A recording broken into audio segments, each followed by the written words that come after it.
Local productions seen on Delta College Public Media are made possible with support from viewers like you. Thank you.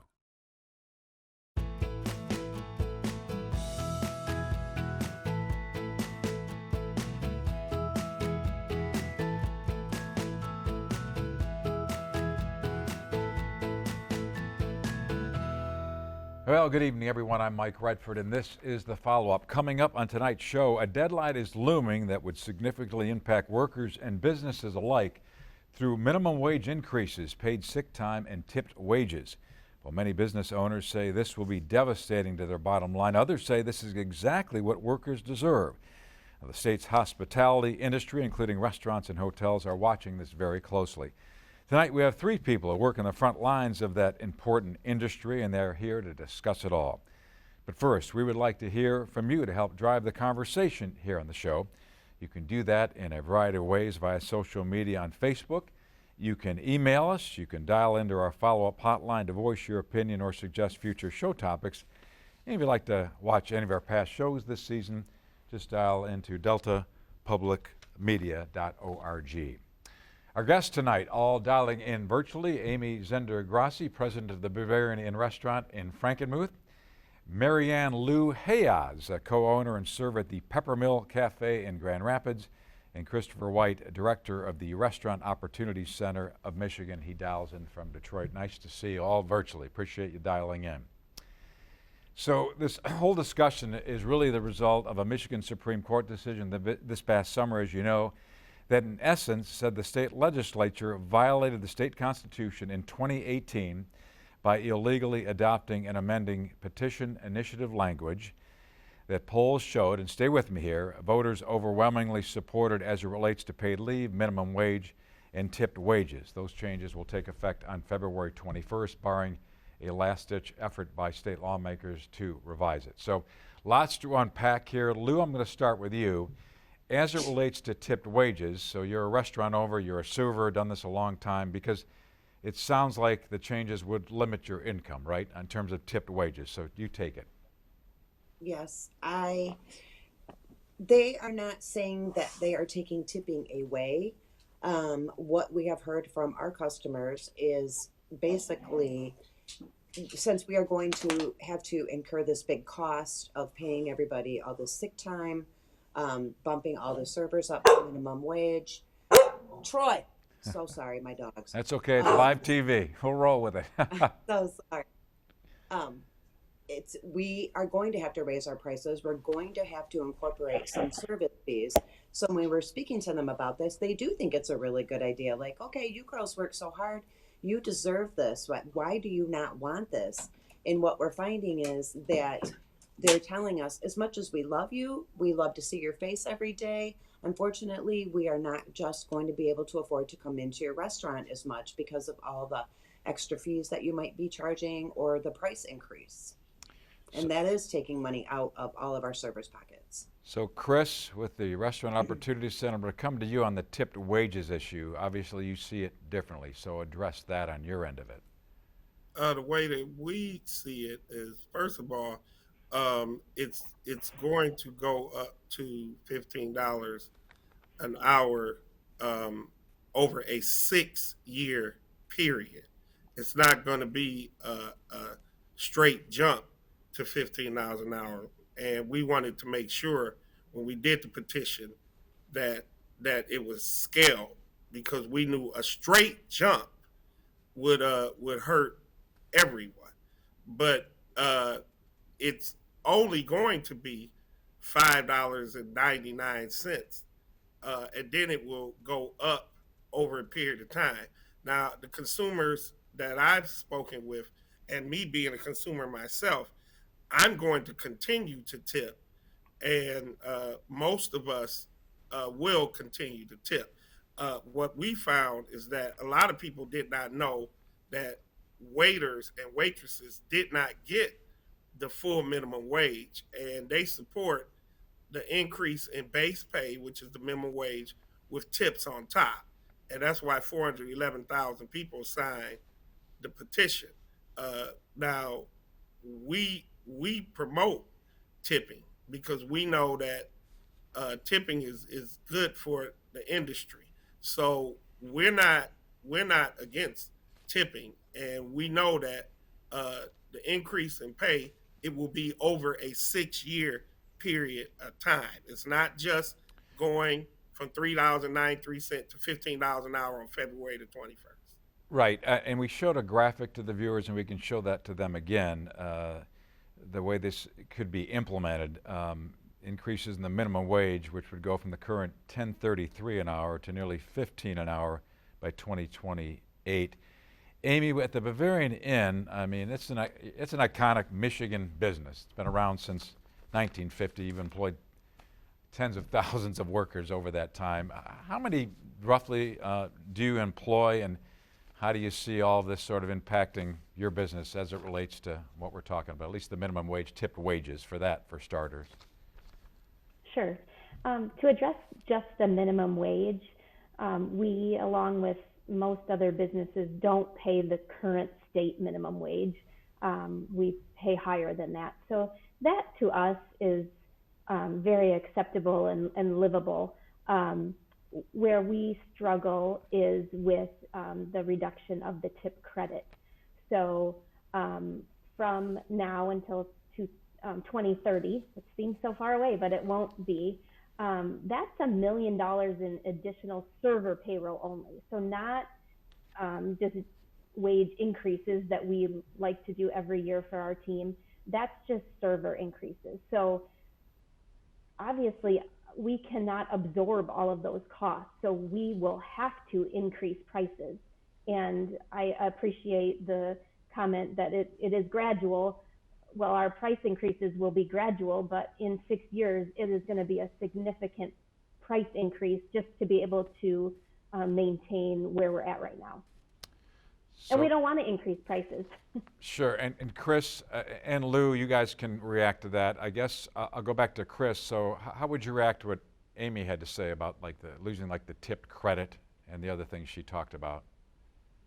Well, our position is that there's something that's out of our control. The cost of living is going up.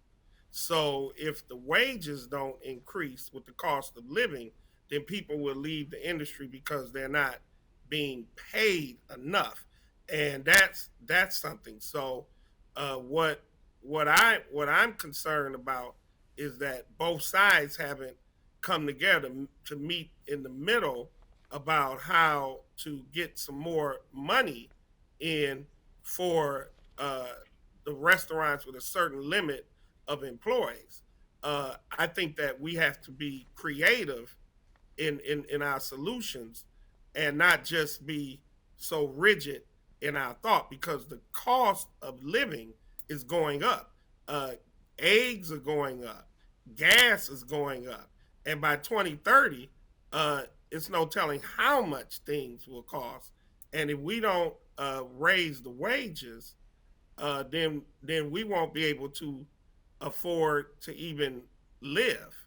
And that's our concern. So the cost of living is going up, so wages have to go up, and that makes a healthy industry, but it also makes a healthy state of Michigan, and it's the right thing to do. Got it. Lou, I'm going to come to you because you own and serve at a smaller diner compared to Bavarian Inn, but this is important to, I think, the 16 workers that you employ. So, and Chris is talking directly about cost of living. So go ahead and address that, how this impacts your workers, and are you guys talking to your team about this and the impact? So, yeah. Yeah, I mean, just like what, they're doing at the Bavarian Inn, we don't have any employees that are currently making the current minimum wage now. With this going into effect, it's going to be a lot harder for us to give people their annual raises.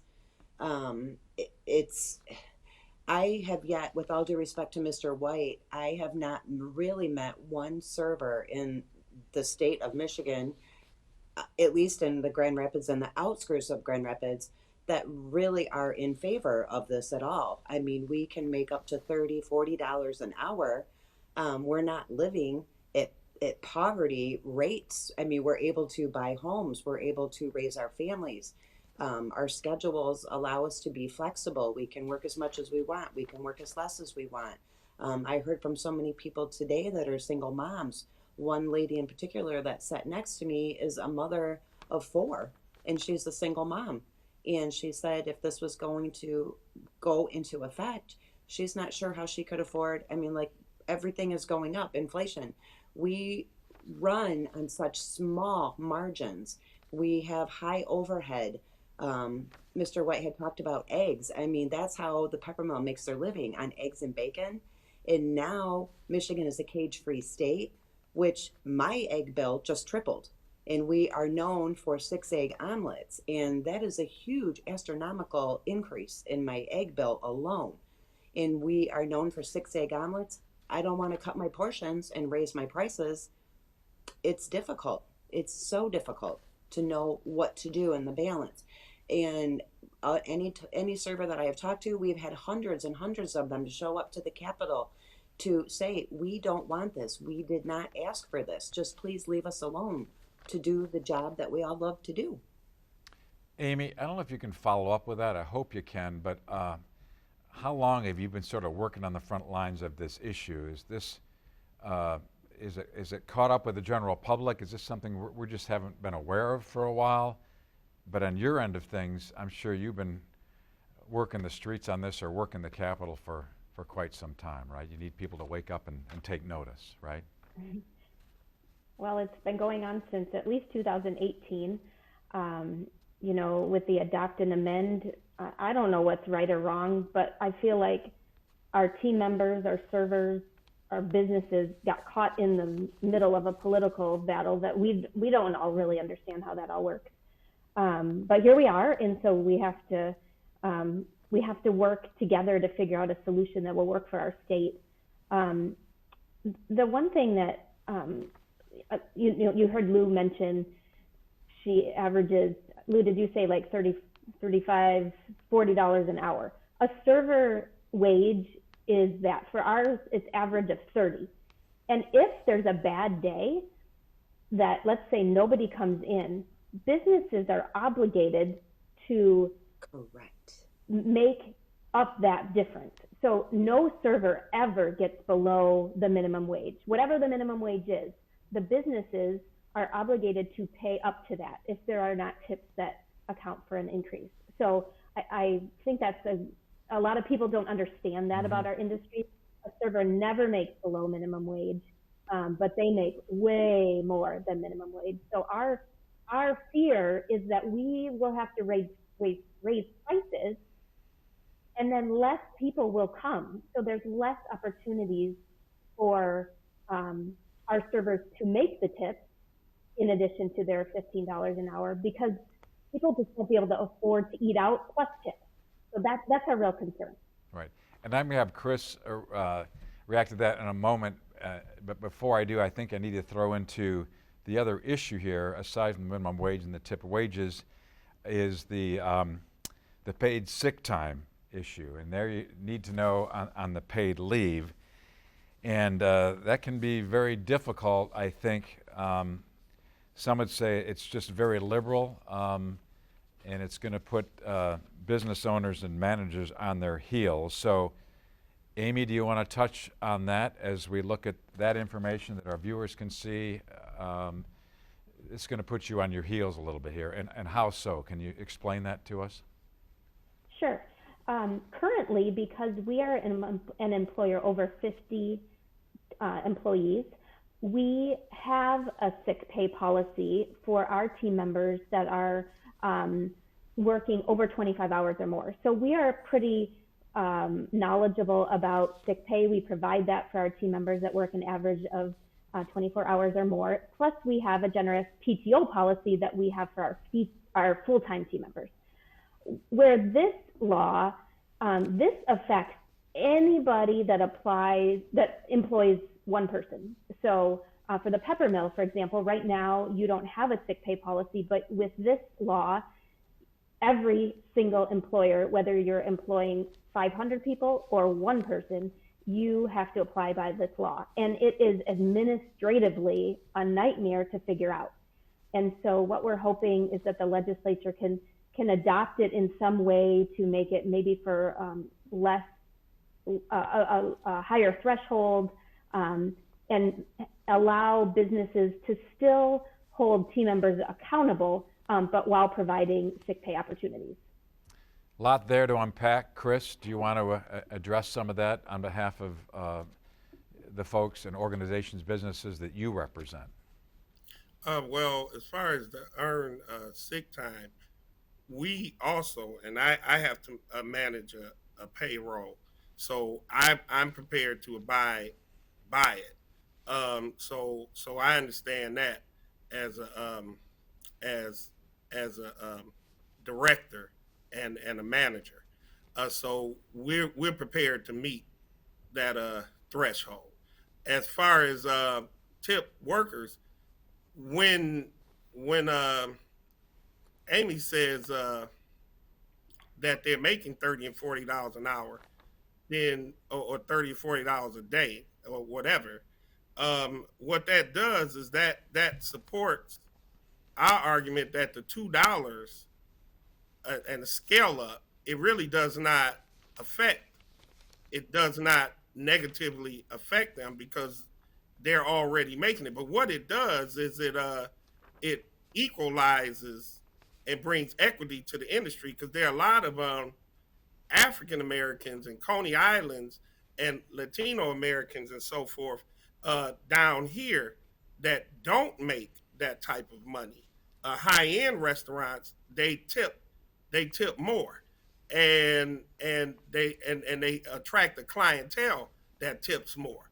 Lower end, we tip, but the difference that it will make up with the rise in base pay is the difference. Being a single father, I know, because I had to put two kids into college, so I understand what it's like being a single parent. So I understand that you have to be creative, you have to stretch that dollar, you have to. Sometimes I even go old school and clip coupons. So I understand what it's like, but it brings equity to the industry, because a lot of people leave the industry and it's high turnover.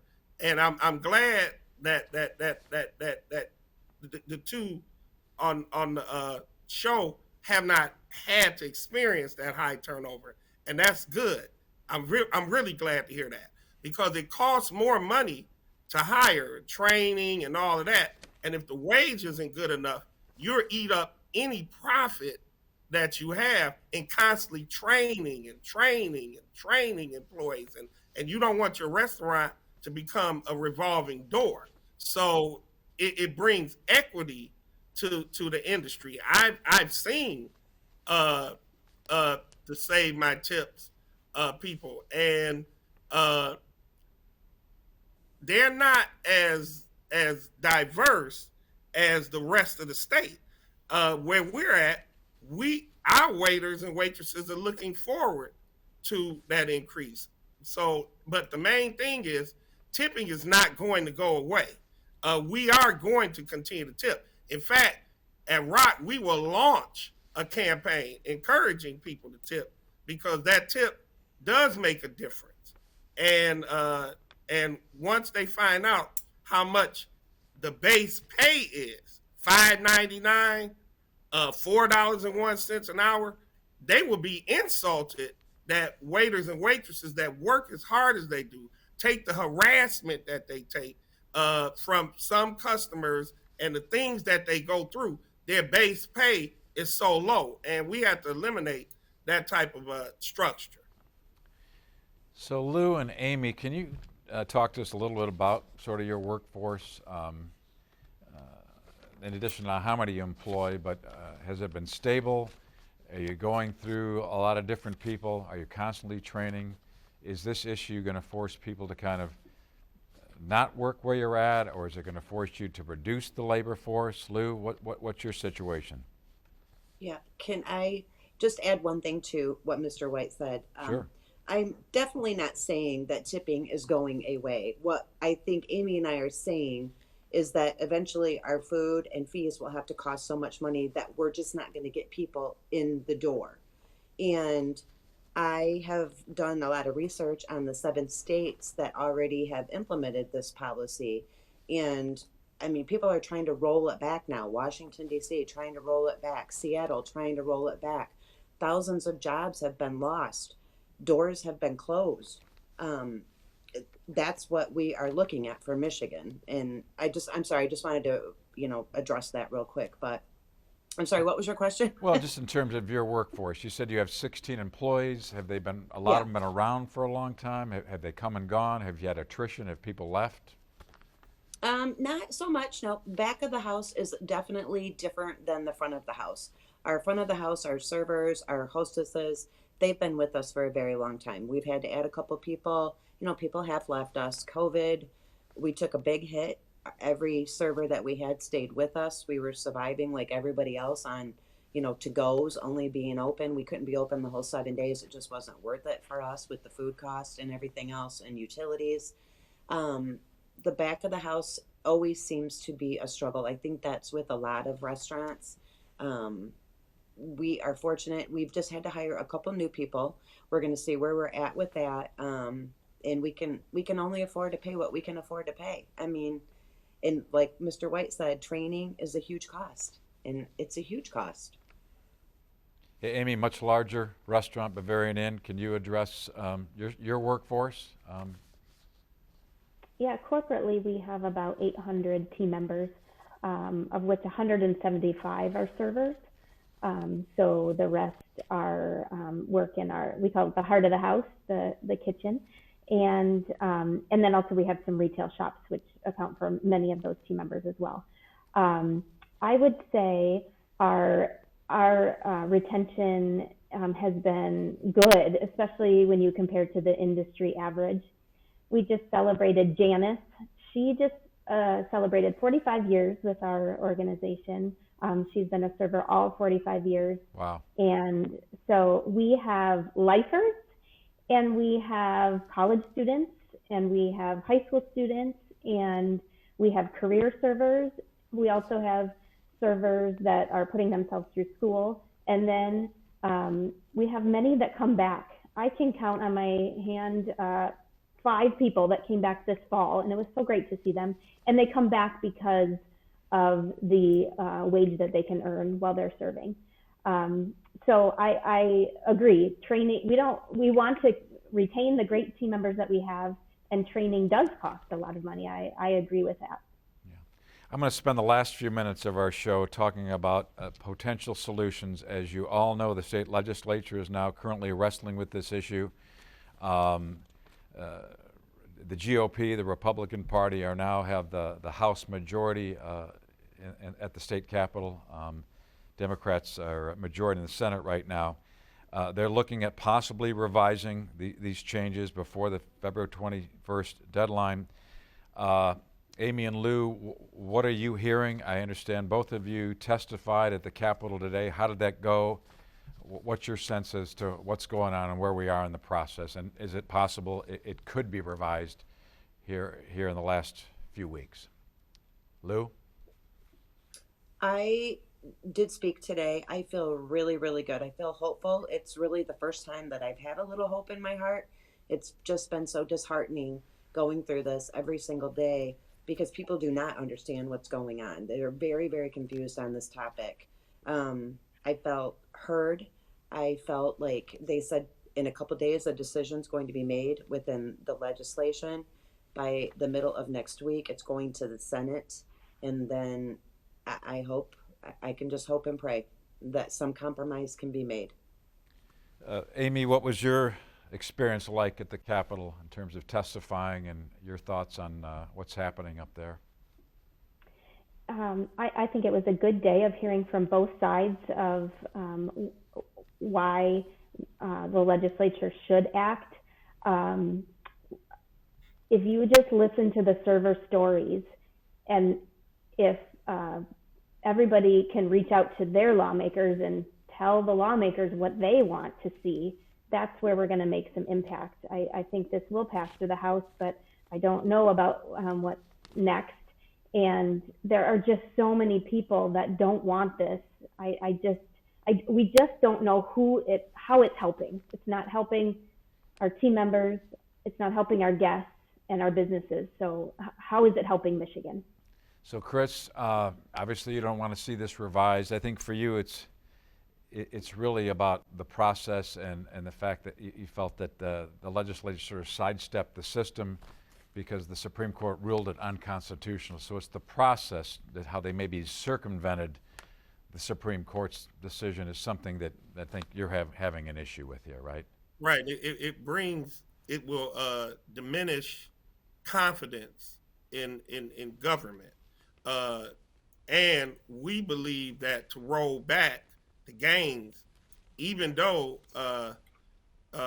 Michigan went red, the number one reason why people voted was because of the economy, and they wanted increases in wages. So even what the Republicans did today was counter what the Republican voters voted. So I'm confused about that. So it's an issue of the will of the people versus a special interest, because like I said, we will tip, and we restaurants are essential part of not just the workforce, but the fabric of this country. I mean, and that's a fact. So I think that they should keep the legislation as it is, and then we will be able to deal with the speculation, because in California and Minnesota and Colorado, there hasn't been a mass change like what Right. Amy said. There hasn't been. Right. It It remains to be seen. Show that the restaurant industry is strong. Right. So it's a matter of the democratic process. It's a matter of how do we keep this industry going. Right. I'll have to leave that as the last word. I would agree. Amy would agree. Lou would agree. They are essential, that's for sure. You haven't heard the last word, and we'll see what happens in the next couple of weeks. Thank you both. All three of you are coming on tonight. Important issue. We'll see if it's resolved. Thanks for joining us tonight. And that's our show for tonight. We'll see you next week. We have two political science experts telling us what they expect from the Trump administration in the next 4 years. Have a great night. We'll see you next week. Thanks for watching. If you enjoyed this video, please like, share, and subscribe. And make sure to click that bell icon to stay notified when we upload new content. Videos like this are only possible because of viewers like you. To help support this channel, click on the link in the description below.